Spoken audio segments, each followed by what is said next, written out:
falsehood, you're faced with two options. You can accept it or you can reject it. The basis upon which we take one of these actions is a product of our critical thinking capabilities and a desire to know what is true instead of confirming our bias. A lie can travel halfway around the world while the truth is still putting on its shoes. On Brainstorm, we choose the hard truths over the comforting lies. Reason, compassion, skepticism. This is the Brainstorm Podcast.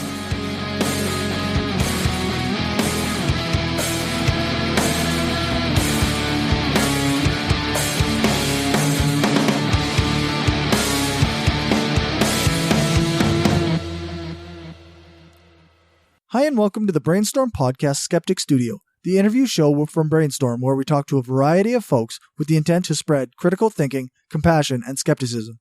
As regular listeners will know, we're taking the summer off from our panel sessions in the studio. Instead, I'm going to be putting out one interview each week. I wanted to continue putting out content so that listeners don't forget about us, but I also had a number of people I wanted to talk to for one reason or another who we just couldn't fit into the live show schedule. This series of interviews gives me that chance. The first in this series is an interview with Brian Dunning.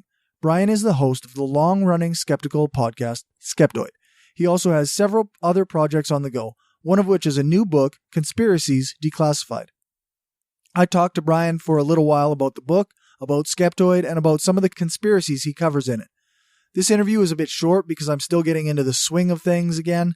I kind of fell off of doing the one-on-one interviews, but I think that it was still a good conversation, and in a time when so many skeptics are spending all their time attacking leftist politics and social justice, it's nice to see someone who's working on a bit of good old-fashioned educational skepticism.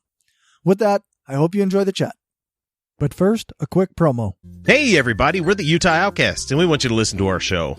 We're a rowdy bunch of super liberal atheists that reside in the state of Utah, who bring you current events and featured content on a semi-weekly basis. Whether it's us poking fun at the religious right or ranting at the world in which we all reside, we want to borrow your ears for about an hour twice a week. Hey, and don't forget to tell them the best part about it.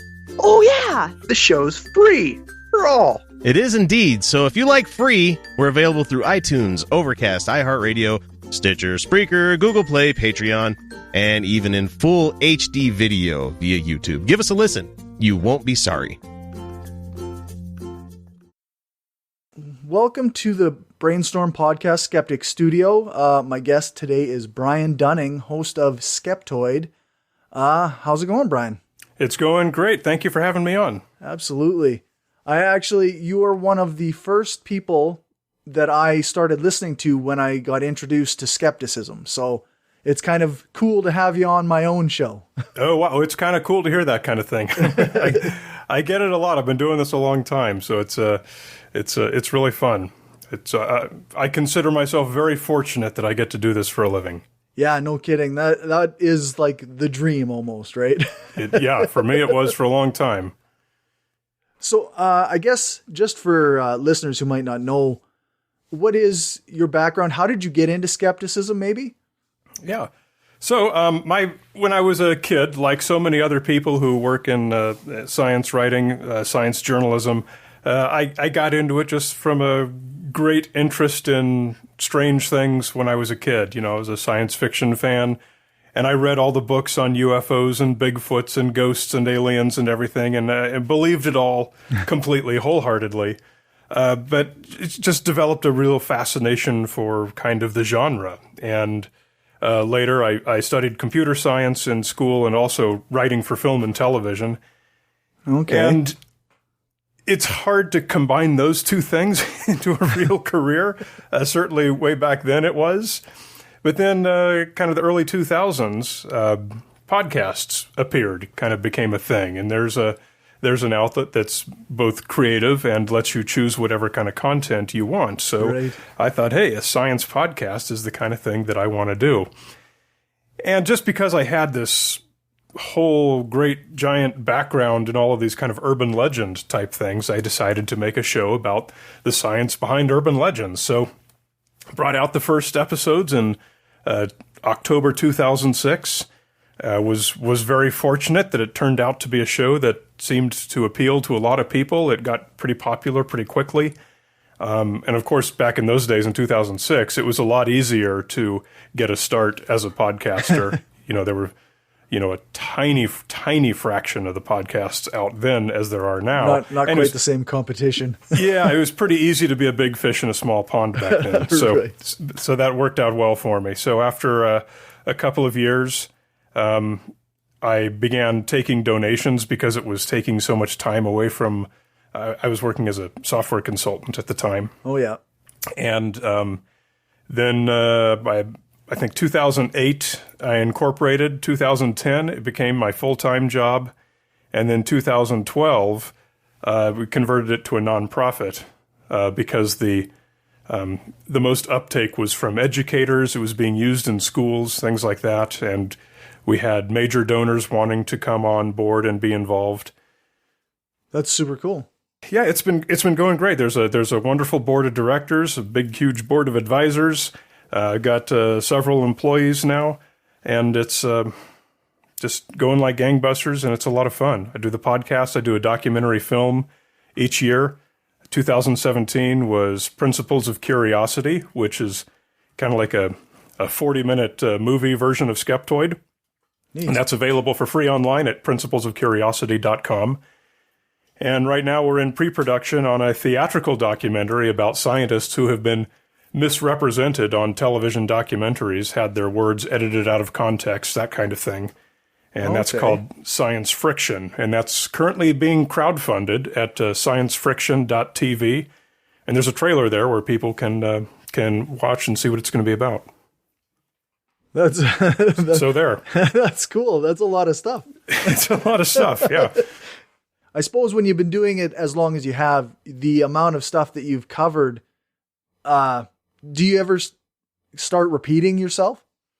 No. People will often email, hey, do an episode on this. I say, yeah, I did that 9 years ago. It's like, I think, well, gee, maybe it is due for an update, but I still have this folder of 200-300 ideas that I haven't done yet. Right. So. Yeah. It's not like the pseudoscience or misinformation ever stops. It never stops. No. And I avoid current events. I don't do, whatever Gwyneth Paltrow is promoting this week, Right. or something that, a conspiracy theory that's on TV now, because I like my episodes to be timeless. I like them to be relevant so someone can listen to it 5 years from now. So I kind of wait for urban legends to have been around for a while and proven to have some long life, that they've grown some legs. And then they make good topics for my show. For sure. That's actually a pretty good way of doing it. We tend to handle current events and like whatever pseudoscience or woo is in the news right now. And if I don't get the episode out fast enough, then it almost sometimes isn't a thing anymore by the time I get it out. Yeah, very much. Yeah. And that's, I think that's what most shows tend to focus on, more current events, which makes the episode more timely. And so I just kind of go for a little bit of a different audience. So, I like to think that that the shows are complementary and not in competition with one another. Yeah, that makes sense. So I guess moving on a little bit, you have a book coming out or is out? Yes, came out on June 5th. So about a year or two ago, Simon & Schuster, the publisher, gave me a call and said, hey, we're doing this series of 50 of this, 50 of that, and we want to do a book on 50 conspiracy theories. Do you want to write it? So I said, okay. Nice. 50 is quite a bit. 50 is quite a bit. But then at the other hand, they said, well, okay, for first step, can you give us 50 conspiracy theories? Can you give us a list of 50 of them?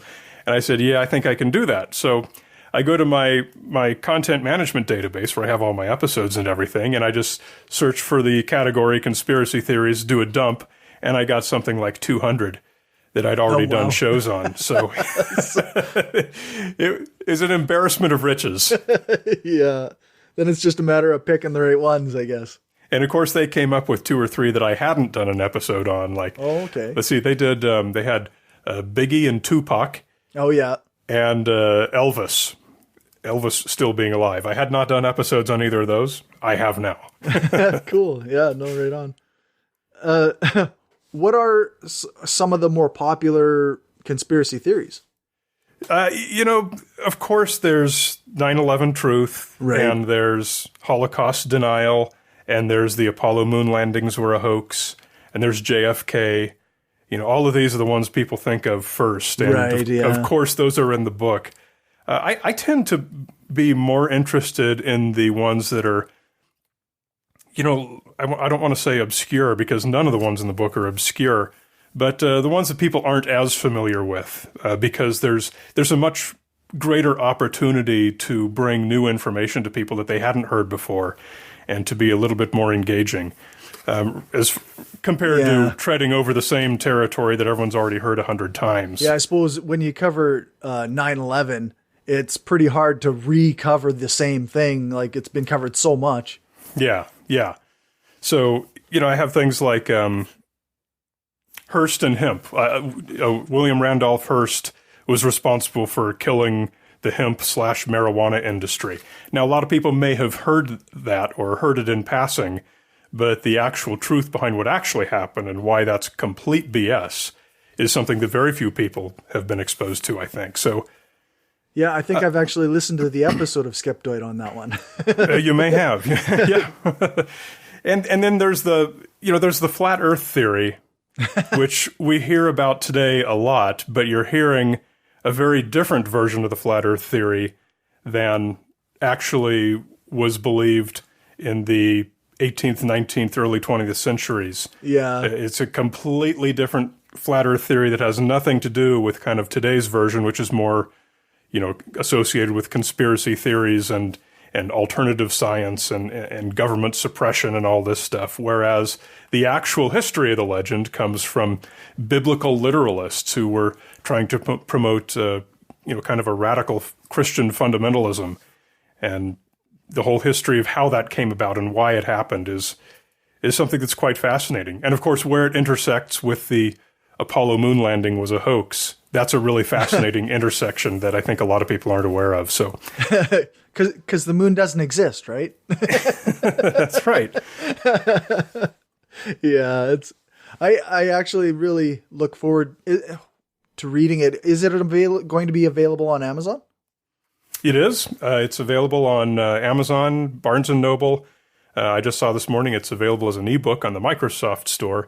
In fact, yesterday was a lot of fun because on Twitter, all sorts of people were posting pictures of themselves holding the book that just showed up in their Amazon their Amazon shipment. So that was a lot of fun seeing. That's awesome. So I guess in relation to the book, like how long did you say it's been a project? Let's see. It took just about a year, and a lot of that was waiting for the editors to get back. They came to me with it initially had a pretty compressed time frame, and I said, look, the only way that I can do this is, fortunately I've got a lot of source material already. I've done episodes on all of these shows. And they said, oh, well, we can't have you copy and pasting. I said, no, I'm not copying and pasting anything. I mean, the book is formatted very differently from the podcast episodes. Right. But it did allow me to basically write a chapter a day, which without the ability to do that, there's no way I could have squeezed a 50-chapter book in with just my regular. I mean, you already heard me talk about all the projects I'm working on all the time. For sure, yeah. It was a lot of late nights and compressed time frames of, yeah. Yeah, I suppose having that, at least the information already readily available makes it like 100 times easier to write about it. Because it reduced the need for research. I had to write everything, but I had all the research already done, and that's really what made it achievable. So did you find the act of actually writing difficult? Or do you find writing it just comes naturally to you, or do you find it easy? It comes very natural to me. It's a lot of fun. Like I say, I studied that in college way back when. I spent about 6 years trying to exist as a screenwriter in Hollywood, in my 20s. Nice. In fact, I was just cleaning out my office a couple of days ago, and I came across a box of screenplays. There must have been 15 or 20 that I did not even remember. Jeez. So I really enjoy the writing aspect of what I do. That's one of the things I consider myself most fortunate about. Yeah, I do a little bit of script writing for my show, and it's like I'm not terribly strong as a writer. So it's sometimes I read it back and I go, somebody else should be doing this. Some people are better speakers than writers, and I'm a better writer than a speaker. Well, that helps with writing a book, I suppose. It does. I almost want to go back to the Tupac and Biggie conspiracy. I remember people talking about that back when Tupac and Biggie died. And even there's a running joke among some people that they're on an island somewhere with Elvis. Could be. Nothing would surprise me after all these years. Did you find anything with that was I don't know, surprising in any way?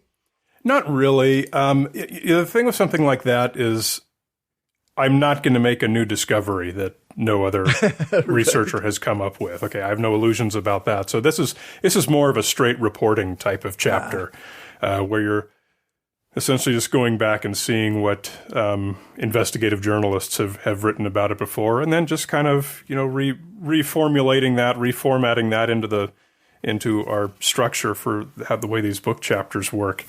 Right. And it's not something that I had really ever paid any attention to personally, so it was all new for me. Oh yeah. And what it comes down to basically is it was just rival gang activity, and the people who are involved in that simply are not going to share what happened with the police. They're not going to turn over their enemies to the cops any more than they're going to turn over their friends. Right. So the law enforcement is just kind of in over its head, thinking they're ever going to solve this one. And that's basically the conclusion. Yeah, that makes the most sense to me. I know my ex-wife was a big Tupac fan back in the 90s, so we would spend a lot of time discussing the Tupac, Biggie, and Death Row Records and all that stuff. So yeah. I remember that it does seem that the early media made more of this alleged East Coast, West Coast rap rivalry than there actually was. I mean, most of these guys were pretty much bi-coastal anyway. Yeah. Certainly the gangs that they're affiliated with, are more geographically oriented, but there wasn't really an East Coast, West Coast hip-hop rivalry the way that it was made out. That's kind of about the closest thing I could say to something that surprised me or something that may surprise most readers. Yeah, I remember a buddy of mine, he actually compared a lot of that rap rivalry to professional wrestling. In the the kind of back and forth. It's all acting. They're really not. And I mean, I don't know if it was quite that fake, but I guess it's hard to say. Yeah, I mean, I think the promoters, if you will, and we're in the wrestling, they have the promoters, and in a case like this, you had the journalists, especially the tabloid journalists, were certainly filling that role of promoters and acting. I think that's not a half bad analogy at all. Yeah. When we were having our first conversations with the publisher, one of the first things that they all wanted to know, as all of their editors are sitting around the table talking about it, they said, "Well, what are the conspiracy theories that were proven true?" Oh yeah. And I laughed and said, that's the most common question that I always get, that I always have gotten and probably always will get. So I promised them, yes, we will. The last section in the book, I think it's divided into 5 or 6 sections. The last section in the book is conspiracy theories that turned out to be true. And I've got 6 of them in there listed, and I discuss each one, and was it really a conspiracy theory that turned out to be true? And I will leave it to the readers of the book. I won't spoil it for you, because they're all good ones. Yeah, you get to... I think I've heard you talk about some conspiracies that may have been true on Skeptoid before. It's something I did an episode on that too. Mm-hmm. Yeah, it seems it's a topic that is, I don't know, it's very interesting to a lot of people because they really want conspiracies to be true. Well, and everyone who has a belief in a conspiracy theory believes that theirs turned out to be proven true. Right. Yeah. Yeah, that's right. So, yeah, that's a topic that's always going to ruffle some feathers and attack somebody's sacred cow. I was recently talking to a guy online about 9/11 truth, and it brought up. He was bringing up this idea of the post hoc ergo propter hoc fallacy. Okay, and he was saying that planes hitting buildings does not automatically mean that those buildings will fall. So he was saying that there's no causal link between the plane hitting the building and the building falling. And Therefore it was an inside job. Okay. Therefore the official story is nonsense or whatever. Convincingly argued. Well done. Yes, very much so. I was super switched over. Yeah. And speaking of 9/11 truth, you were on Joe Rogan's podcast a while ago. I was 2014. Yeah. Yeah. I figured it was 4 or 5 years ago. Yeah. And I remember listening to that one. And you and Joe Rogan were going back and forth quite a bit about the idea that the one building fell into its footprint. Building 7, yeah. Yeah. And I mean, I obviously watched the videos and whatnot, and I felt that like Joe was way off base.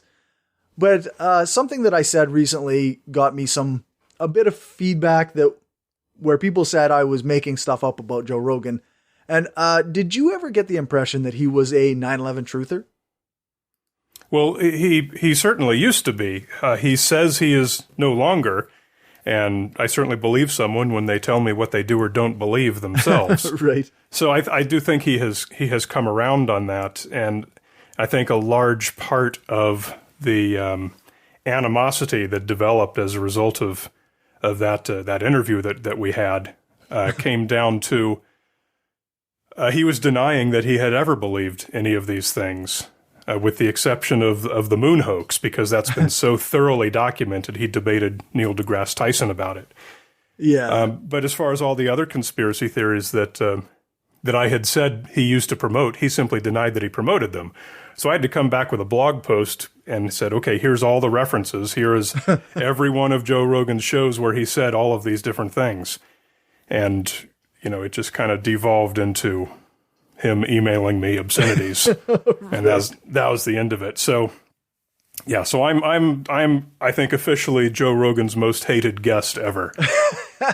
Well, actually, I had to kind of slowly stop listening to Joe Rogan's show after that because it just seemed like I couldn't trust what he was saying, and I think I kind of feel justified in that more and more as time has gone on, but.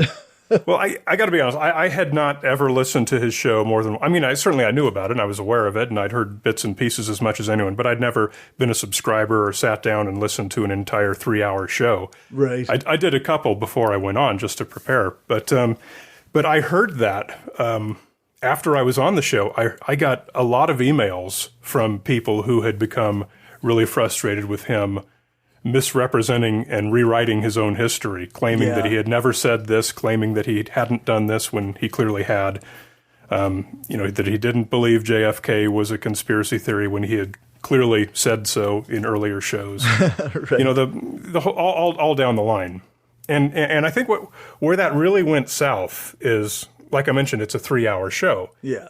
And so if you go to YouTube, there is a 3-hour clip of our entire conversation, which at the time was...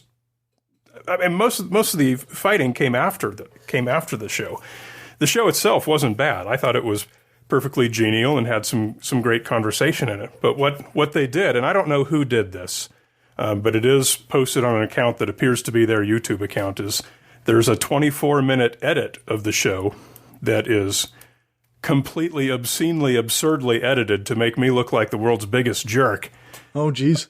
From to the point that just the first 5 seconds of it, Joe says to me, "Hey, Brian Dunning, great to have you on the show." And it cuts to me, and I just kind of smirk and roll my eyes and don't answer him. Oh, geez. And it cuts back to him, and he goes, okay, well, and that's kind of sets the tone for the whole thing. Right. Now, that 24-minute version has, last I checked, well over 1 million views compared to like 20,000 for the 3-hour view. Oh, geez. The impression that they wanted people to be left with, I don't think was a very honest one. And that was, in large part, what's driving our science friction project, this documentary film about scientists who have had this happen to them when they go on these TV shows. Right. They get edited out of context to make it seem like they're trying to promote something paranormal or whatever. Do you have, like, off the top of your head, who are some of the scientists that are going to be featured in this? Yeah, so if you go to sciencefriction.tv, we've got a list of them. There's a bunch that we've already interviewed. And I'm just starting a little section on the website called Scientist Stories, where we're kind of giving a quick version of how they were misrepresented. And just as a couple of examples, I mean, we've got some big names on there, but the people who are big names are not the ones who have had this happen to them most egregiously. Right. Because you can't really get away with trying to do that to Neil deGrasse Tyson or Bill Nye the Science Guy or something like that. So they typically do it to people whose names aren't household words. Right. So, for example, we have Jonathan Davis, who is a shark scientist, and he was featured on Shark Week. And what they did to him is they put him on the airboat and they drove him to a part of the bayou, and they said, "Hey, so what do you know about the giant legendary monster shark called whatever it was called?" And he says, "I have no idea what you're talking about. Sorry." They say, "Okay, well, next question. Is it possible that any large sharks could ever be in these waters?" And he said, "Oh, yeah, for sure. Large sharks like that will come. This is where you would find them, in fact, right here." So then when the episode ran on the air, they grafted his second answer onto the first question. Of course. They said, "What do you know about the legendary monster shark?" And he says, "Oh, it's right here in these waters."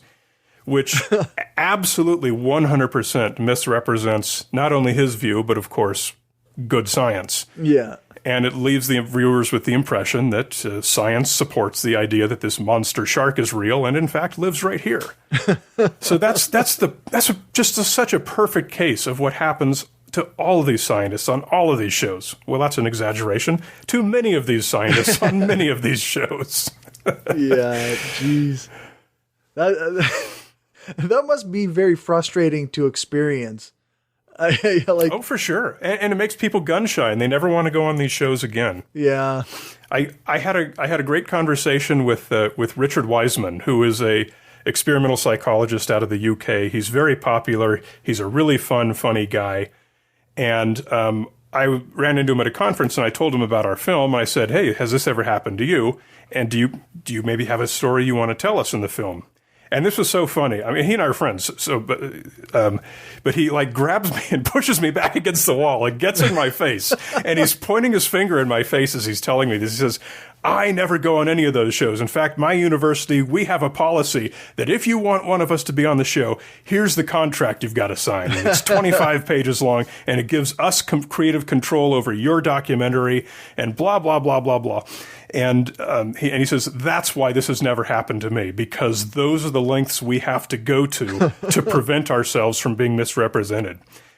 And I said to him, "Richard, that's perfect. That's exactly what I want to hear from you in the film." Yeah, for sure. And he said, "It's going to be the same thing for you in your film." And I say, "That's great.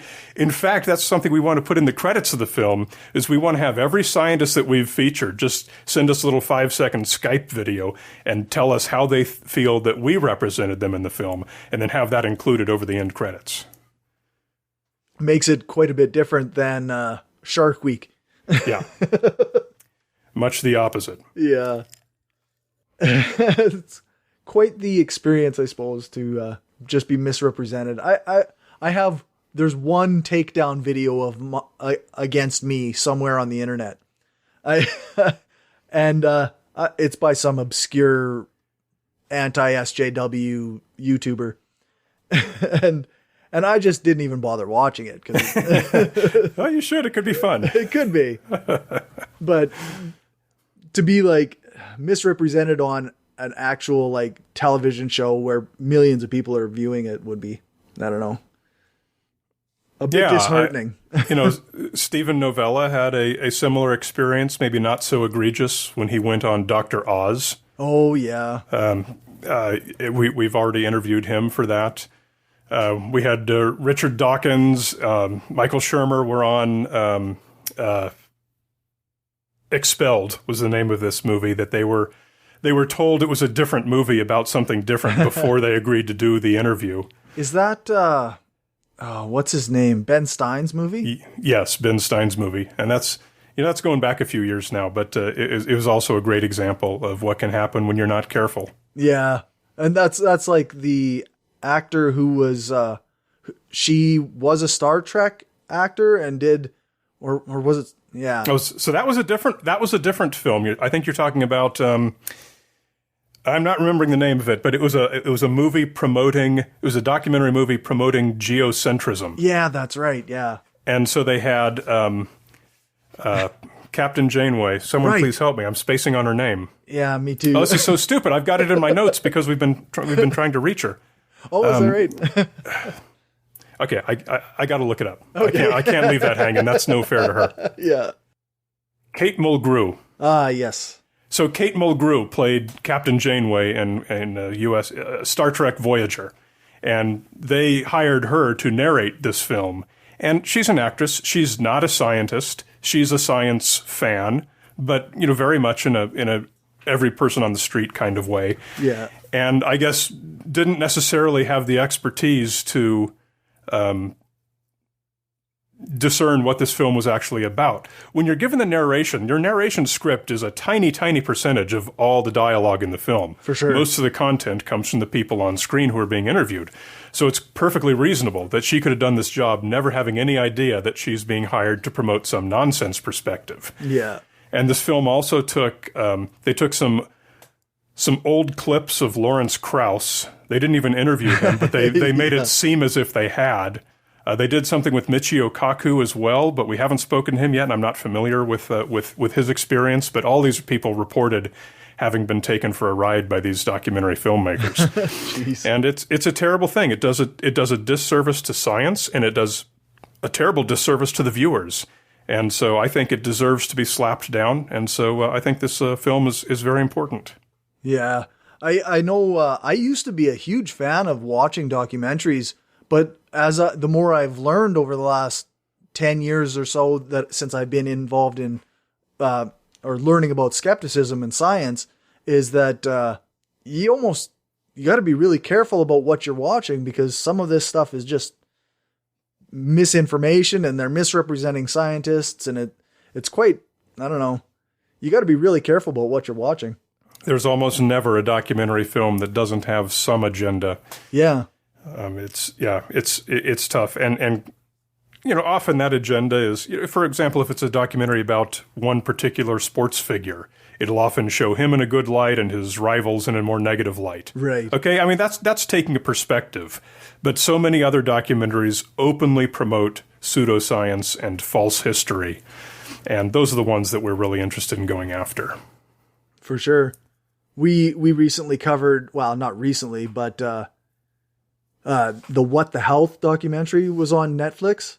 So one of our panel members watched that and reported back to us, and it was apparently quite bad.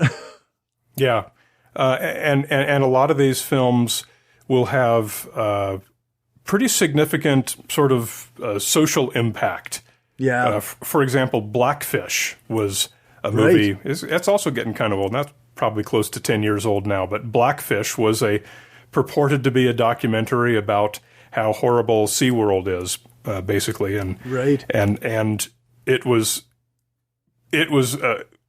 almost 100% BS from beginning to end. You can also read the scientists who were portrayed in that. They've written some blogs and stuff like that about their experience trying to clear the record. But if you go on Facebook, you'll still to this day see your friends singing the praises of Blackfish and how it finally had the courage to reveal this horrible story. And that's the kind of thing that the power that documentary films have, because as a documentary, people tend to trust them. Yeah. And yet they're no more likely than pure fiction to be truthful. Yeah, it's like you add, like reading a book that's nonfiction, you assume nonfiction to be true, but that doesn't make it true. Yeah, that's you have the same factor with nonfiction books. There's just as many books in the library on Holocaust denial as there are on true history of World War II. Right, and nobody's sticking them in the fiction section. Yeah, that's probably a good place to end it, though. Do you want to maybe plug your stuff again, or give a few links? Yeah, so Conspiracies Declassified is the book. It's available as a print book or an ebook. I don't know if they have plans to produce it as an audiobook, but you can buy it at any bookstore, anywhere books are sold, or online, Amazon, Barnes & Noble, the bookstore of your choice. Please check it out from Adams Media, a Simon & Schuster imprint. It's a great book. We had a lot of fun writing and editing it and putting it together, and I really hope that people enjoy it, and it's something that you can share with your conspiracy theory-minded friends, more importantly. So, Conspiracies Declassified by me, Brian Dunning. Perfect. What I will actually do is, and I try to do this with most of the authors that we have on here, is that I will buy a copy for the first person to email me and say that they want a copy. So Very if cool. somebody emails me at mail@brainstormblog.net, then I will send them I will order them a copy of the book. That is very awesome. I like that. So I guess that's it. Thanks for joining me. Okay, thank you for having me on. A lot of fun to talk about this stuff. It's my favorite subject, so right on. Always fun. So that's it for the interview. I want to thank Brian for chatting with me. We didn't go too deep into things, but it was still really cool to help him promote his new book and to hear about his video series. Like I said in the interview, I will order a copy for the first person who sends me an email saying they want a copy of the book. Email me at mail@brainstormblog.net. Before I close out this episode, I want to thank Jamie Anthrope for leaving us a 5-star review on our Facebook page. She also said, I thoroughly enjoyed my first Brainstorm podcast tonight. Thanks for singing the Gummy Bears theme song for me. I look forward to when the podcast season returns. So, I mean, a little bit of background. That was from the June 22nd live show, and you can listen to the last episode of the Shift to Reason Radio, the episode of Brainstorm before this, where Lisa sings the Gummy Bears theme song. What else? Oh yeah, we got a couple new patrons. Big thanks to Keith Davies and Kim Bodjkovsky. I'm terribly sorry if I said your name wrong. You will hear their names along with all our other patrons every week in the closing segment. As usual, I want to give a special thanks to our top patrons: Bassett, Destin Doesn't Suck That Much, Daryl, Aaron, William, and Positively Skeptical. For everything else, you can check out the show notes at thebrainstormpodcast.com and our website, brainstormblog.net. Thanks to everybody who supports us financially: Keith, Kim, Janet, Stephanie, Zach, the Utah Outcasts, Bassett, Will, Aaron, Daryl, Destin Sucks, Bob, Glenn, Destin Doesn't Suck That Much, Magnus, several species of small furry animals gathered together in a cave, Positively Skeptical, Rob, Chris, and Larry. If you want to join them and help the show grow, then you can do that at patreon.com/brainstormpodcast. Or you can go buy some stuff that also supports the show. It's tpublic.com/stores/brainstorm-podcast-gear. Thanks to Dave for our intro music. Thank you to Aaron Rabbi from the Embrace the Void podcast for doing the intro voiceover. You can find his stuff at voidpod.com.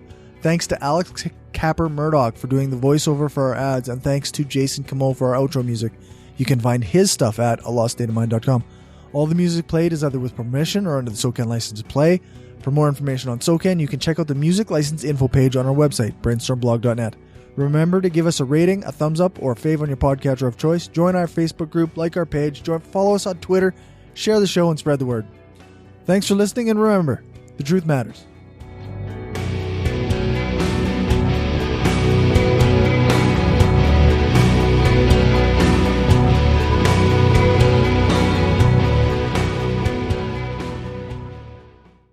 This is an opinion-based podcast. Each person on the podcast is responsible for their own opinions, and those opinions don't necessarily reflect the views of the rest of the panel, any guests, or anyone associated with the people on the podcast, such as spouses, partners, children, other family members, friends, or employers. No one person speaks for the podcast with the possible exception of Cory, and he doesn't speak for anyone else on the show. The Brainstorm podcast does not represent the views of our sponsors. We just wanted to say thanks to everyone who listens to us, shares the show, gives us a rating on iTunes or Stitcher, or supports us through Patreon and Gumroad. We don't have a lot of interactions with our listeners, but what we have had proves that we attract some of the best people around. Smart, kind, and cool. An audience truly worthy of the titles hardcore and woo-free. Thanks for helping us make the world a smarter place.